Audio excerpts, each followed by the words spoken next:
ለአርሰናል ምሳ እንዳነሳሽው ትላንትና እኛ ጥቂት እንዳነሳ ነው አዲስ ታሪክ የመጻፊያ እድል ነው። ከዚህ በፊት ምንም እንኳ ግዙፍ ክለብ ቢሆንም ብዙ የሊግ ዋንጫዎች ያነሳ እና ብዙ ኤፍኤ ካፖች ያነሳ ቢሆንም እና በእንግሊዝ እግር ኳስ ታሪክ ሳይወርድ ረጅም ጊዜ የቆየው ቡድን ቢሆንም ምዕተ ዓመት የቆየ ቢሆንም እና ከእንግሊዝ ክለቦች መካከል ከደቡቡ የእንግሊዝ ክፍል የሊግ ዋንጫ ያነሳ የመጀመሪያው የእንግሊዝ ክለብ ቢሆንም ለንደን በደቡብ እንግሊዝ ያለ ነው።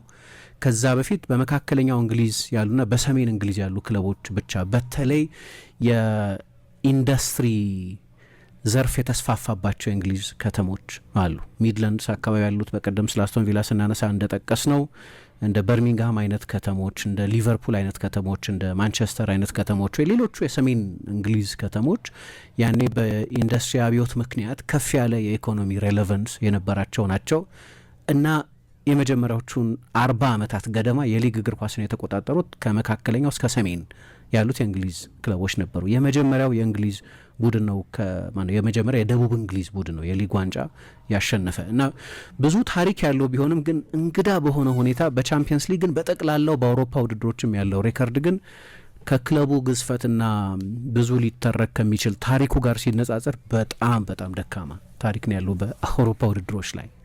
ከሊቨርፑልና ከማንቸስተር ዩናይትድ ቀጥሎ ሶስተኛው ግዙፍ የሚባለው አርሰናል ነው። ከነሱ ግን በጣም የተለየ የአውሮፓ ውድድር ታሪክ ነው ያለው። አንዳንድ ሰዎች የሆነ ውድድር የሆነ አይነት ስለንቦና አለው ይላሉ እና አርሰናል በቻምፒየንስ ሊግ ሁሌ እኔም የዛሬ ዓመት የዛሬ 2 ዓመት ፉትቦል ካፌ ከተጀመረበት ጊዜ ጀምሮ እስካላሸነፍሽው ድረስ የማይኖርሽ ልክ ስታሸነፊው ከዛ በኋላ ያ ሜንታል ብሎክ ሆኖ የቆየ ጉዳይ የሚላቀቅሽ ይሆናል። ለፓሪስ ሳን ጀርመን ብዙ ጊዜ ይሰራል ይሄ።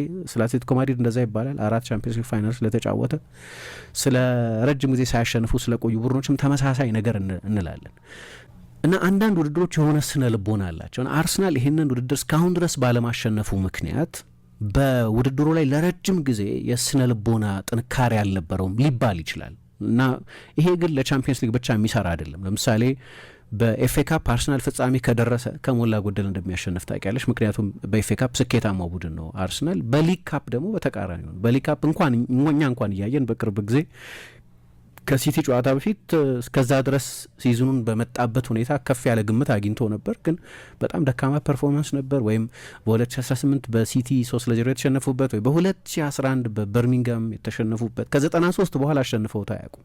2 ጊዜ ብቻ ነው ይህንን ፋይናል ያሸነፉት እና በማይጠበቁ ቡድኖች ጭምር በታሪክ ውስጥ ተሸንፏል በዚህ ውድድር ላይ። ኢቭን በኤፍኤ ካፕና በሊግ ካፕ መካከል የአርሰናል የውድድሩ ካሪዝማ በጣም ይለያያል። በጣም ማተር የሚያደርግ ውድድር አይደለም እንደ ቻምፒየንስ ሊግ ካፕ ኢቭን ኤፍኤ ካፕ፣ ግን የሆነ ውድድር ላይ የሚኖርሽ ዝምድና አለ ለማለት ነው። የኔም ነጥብ እሱ ነው እና በእንግሊዝ እግር ኳስ ታሪክ የመካከለኛ ደረጃ ክለቦች የሚባሉ ናቸው አስቶን ቪላና ኖቲንገም ፎረስት ለምሳሌ፣ ግን በታሪክ ገዝፈው እንዲታዩ አድርጓቸዋል። አንድ ጊዜ ብቻ ቢሆንም የሊግ ታይትል ያሸነፈው ኖቲንገም ፎረስት ግን የአውሮፓ ውድድሩ የሚሰጠው ከረንሲ ቀላል አይደለም። ኖቲንገም ፎረስት ረጅም ጊዜ በሊጉ ሲጫወት አይተነው አናውቅም በ2023 ወደ ፕሪሚየር ሊግ እስኪመጣ ድረስ። ግን ሁልጊዜ የዩሮፒያን ካፕን ስላሸነፉ ቡድኖች በሚጠቀስበት ጊዜ ኖቲንገም ፎረስት ስም አይዘልልም። አርሰናል በተለያዩ ምክንያቶች እስካሁን ድረስ ቻምፒየንስ ሊግ ፍጻሜ ለመድረስ እንኳ አሁን ያው ከ20 ዓመት በኋላ ነው ፍጻሜ የደረሰው። 2006 ነበር ለመጨረሻ ጊዜ የደረሰው።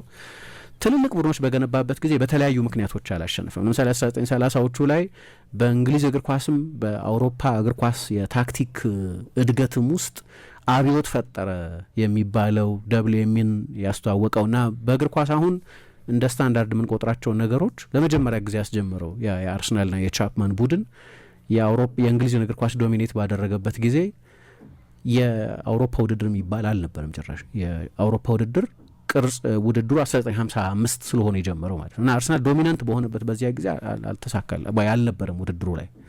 ከዚያ ውጪ ለረጅም ጊዜ ደግሞ የሊግ ዋንጫ ሳታሸንፊ ስትቆይ ችግሩ የአውሮፓ ውድድር ላይ መሳተፍ አትችይም።